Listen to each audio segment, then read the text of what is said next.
Ness, I just got in on the tail end of this. Man, you know what? Here's what I want to remind people of when we start talking about this fight. I do believe that Brian Norman is a complete fighter. Okay. And I do believe that Brian Norman has all the tools. However, what I want people to think about, the one thing that Brian Norman doesn't have, and that's why I commend Brian Norman Sr. and his team for taking this fight, is experience. And what I mean by that is, um, we have yet to see. We've seen Brian Norman do everything. We've seen the great footwork, with the good footwork. We've seen the knockout power. We've seen the resilience in the ring. But what people got to understand about this matchup is, and everybody who's against Devin, when Devin puts Brian Norman in a position to where he's not allowing him to do what he wants to do great, which is a couple of things. How does Brian Norman respond? And that's what I want people to understand about experience. Experience is the best teacher because at the end of the day, when you get put in a situation that people are not used to you or you're not used to being in, you don't panic. What does Brian Norman do when Devin fights a fight where he's not trying to Charles, be hit and he's sticking to the game plan? Yes, sir. Go ahead. I ain't trying to cut you short, but I got Coach Bermudez just jumped on.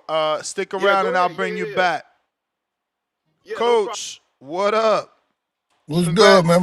The caller, con- my man, was putting us to sleep, man. congratulations first and foremost.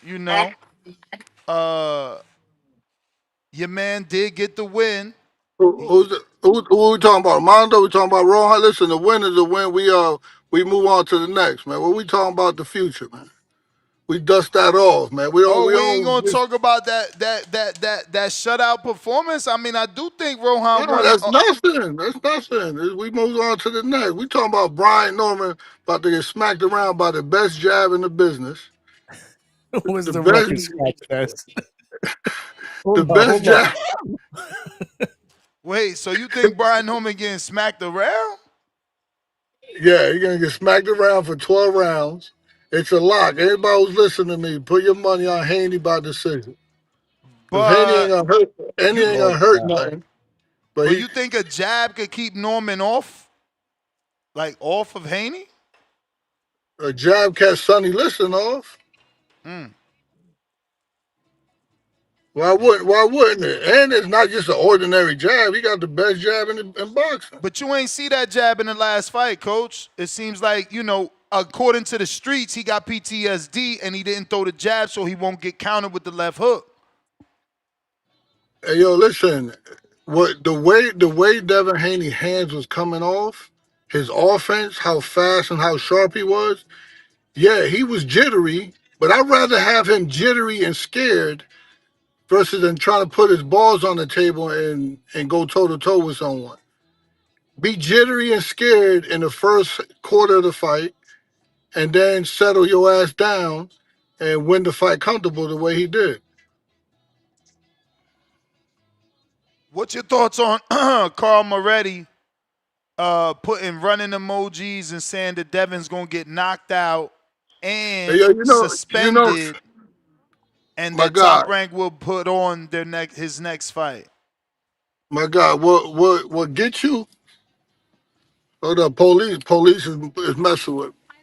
Just give me a lap around while you're waiting, okay? Okay, thank you. Thank you. I'm picking up an Olympian here from the airport. From what country? Uh, I don't even know what country he's from. But anyway, so Carl, listen, what brought Haney to the negotiating table is him winning. When it all comes down to it, what bring you to the negotiation table is that victory. Mm. So it doesn't matter how he does it; he just got to do it. Because we was talking shit about him when he fought Ramirez. But guess what we talking about now? Motherfuckers can't stop talking about even if you try Ness or the hangout spot, even if you try to not talk about it, you can't. And that happened because this motherfucker ran and he was jittery, he was scared, and then he settled down and won his fight. That's what matters, man. Winning what matters. You can't try to satisfy these fucking fans because they're here one day and not the next. Coach ain't lying, bro. We've been trying to go days without talking about this topic, man, but it always seems to make its way into the chat, into a conversation, which is why this fight is so anticipated, man. So why do you think Kurt Scooby helps? Like, why do you think he specifically would be a good sparring partner for this particular Oh fight no, for Devin? no, I just saying like who I got to help him out if no, I don't know if they want him or not, but No, no, no. I'm they asking, but they're what pretty do you friendly. think? But what do you think? How do you feel Kurt can help him? They have used him in the past, so it's not I think like. Kurt. I think Kurt right now is very very strong and explosive, and yeah, he's strong and explosive. He got some speed with him. He's faster than he's probably faster. He's probably more explosive and faster than Norman at 46. But he's a 40 pounder, but he's really really strong, I and mean, I heard he he could was get. looking like a 75-pounder at the sparring. How much did he weigh at the sparring in New York City?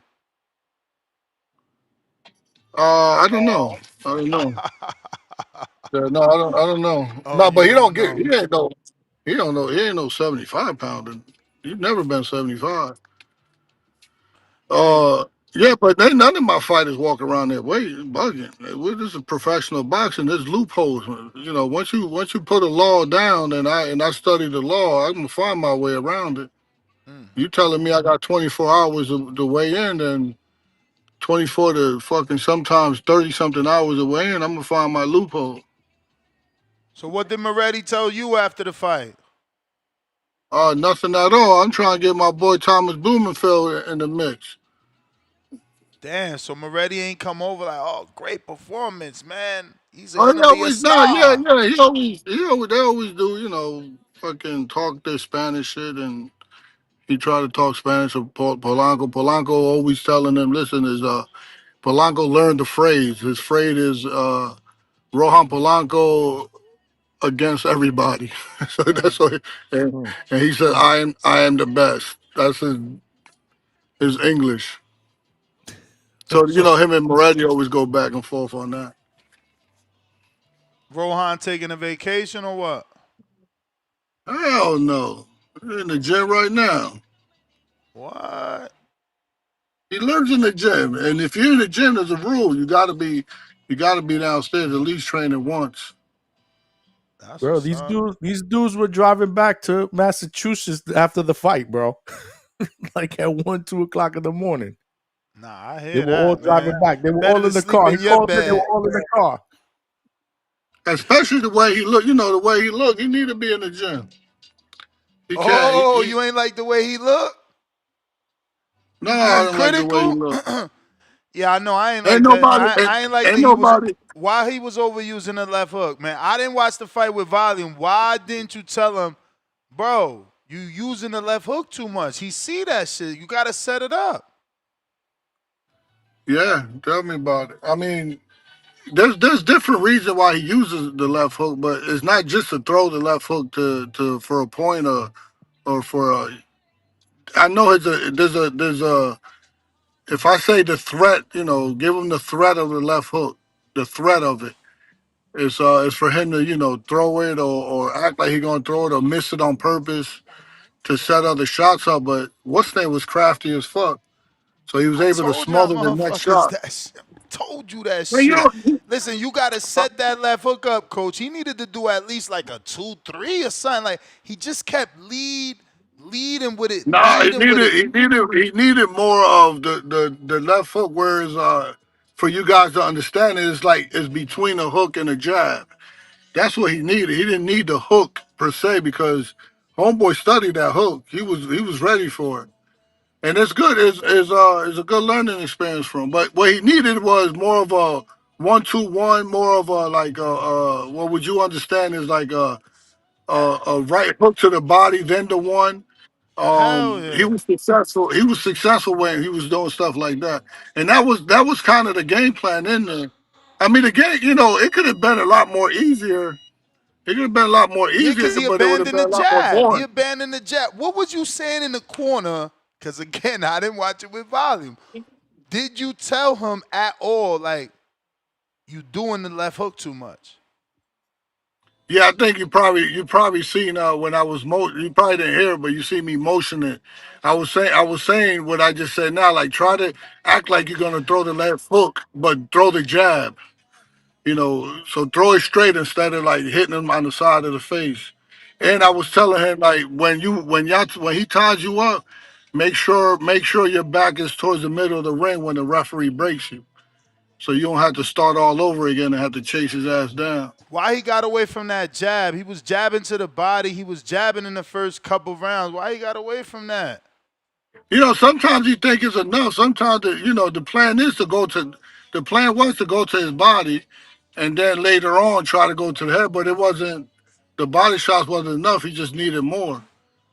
Nah, he's not perfect. He's a cub, man. He's a baby. He's still learning, but he has a high roof, man, because he's not complete at all. Man. He definitely has a high roof.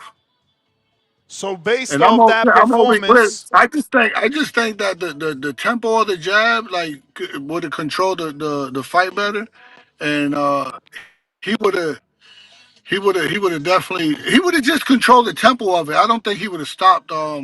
He wasn't going to stop him anyway, even if he would have did all that.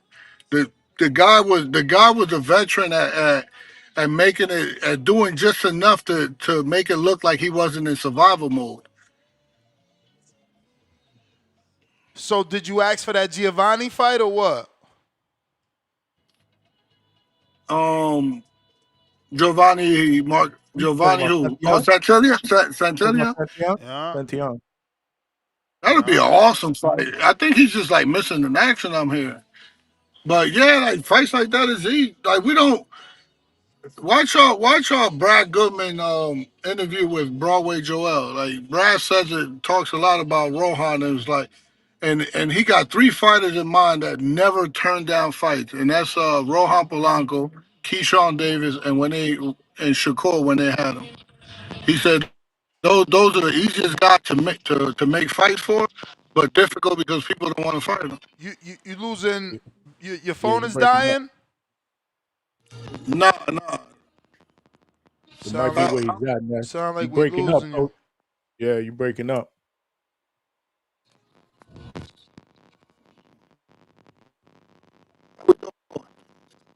It's got to be a connection issue. He is in Jump the out, jump airport back circling. in. Yeah, he's in the airport circling. So maybe it's a shitty connection over there. Holy shit! What's up? Talk to us, man. You're leaving us in limbo here. Apologies for the dead air, y'all. Nah, bro. A caller was right the other day. What's up? Just yesterday, a caller said, or was it today? What show did I do this morning? Oh, it was this morning. A caller said this morning, Jesus Christ. What? You ain't telling us what the They fuck the said caller Xander. They said. said Xander Stantiliang, and maybe that's it, bro. Let me get to my boy. Whoa. Xander Zayas? That's what I said. It's Santillan? That's what I said. I ain't even know Santillan moved to 154.